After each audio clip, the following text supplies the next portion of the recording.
बहुत समय पहले की बात है। दूर दूर तक फैला हुआ एक घना और सुंदर जंगल था। इस जंगल में ऊंचे ऊंचे पेड़, रंग बिरंगे पक्षी और छोटी छोटी पगडंडियां थीं। जंगल के बीच एक बड़ी पहाड़ी थी। उसी पहाड़ी के अंदर एक पुरानी लेकिन मजबूत गुफा थी। यही गुफा दो बहनों का घर थी। इन दो बहनों के नाम थे नैना और मीरा। नैना बड़ी बहन थी, समझदार, धैर्यवान और साहसी। मीरा छोटी थी, भोली, चंचल और हर बात में खुश हो जाने वाली। उनके माता पिता बहुत पहले इस दुनिया से चले गए थे। तब से दोनों बहनें एक दूसरे का सहारा बनकर रह रही थीं। गुफा उनका घर थी, जंगल उनका संसार। हर सुबह सूरज की किरणें जब पहाड़ी पर पड़तीं, तब नैना उठ जाती। वह मीरा को जगाकर कहती, मीरा उठो, आज हमें जंगल से फल लाने हैं। दीदी, आज थोड़ी देर और सो लेना। अगर हम देर करेंगे तो फल कोई और ले जाएगा। दोनों बहनें जंगल जातीं, मीठे फल तोड़तीं, पानी लातीं और गुफा को साफ करतीं। शाम को वे गुफा के बाहर बैठकर आसमान में तारे देखतीं। मीरा अक्सर सपनों में खो जाती। दीदी, क्या कभी हमारा भी बड़ा घर होगा, जैसे कहानी में महल होता है? मीरा, घर ईंट पत्थर से नहीं, प्यार से बनता है।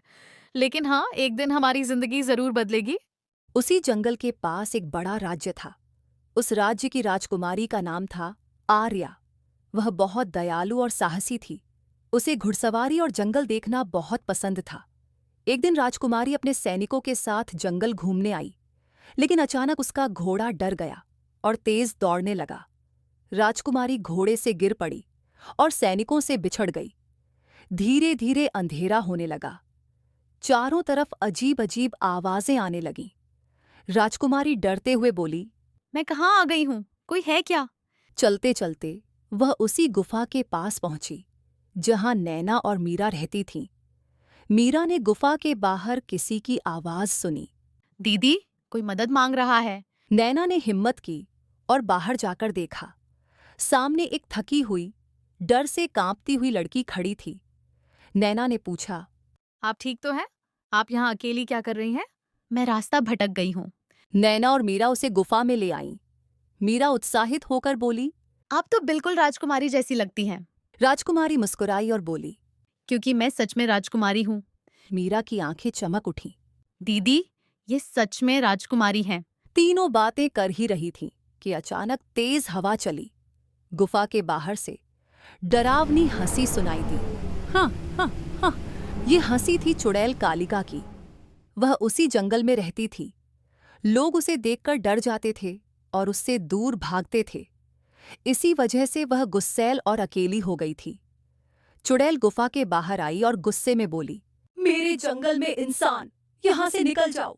मीरा डरकर नैना के पीछे छुप गई। राजकुमारी भी डर गई, लेकिन उसने हिम्मत नहीं हारी। नैना ने शांत स्वर में कहा, हम किसी को नुकसान नहीं पहुंचाते, कृपया हमें जाने दें।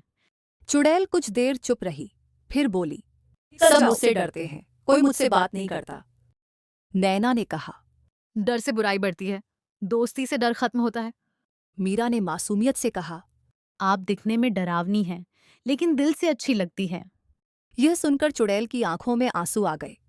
कई सालों बाद किसी ने मुझसे अच्छे से बात की है।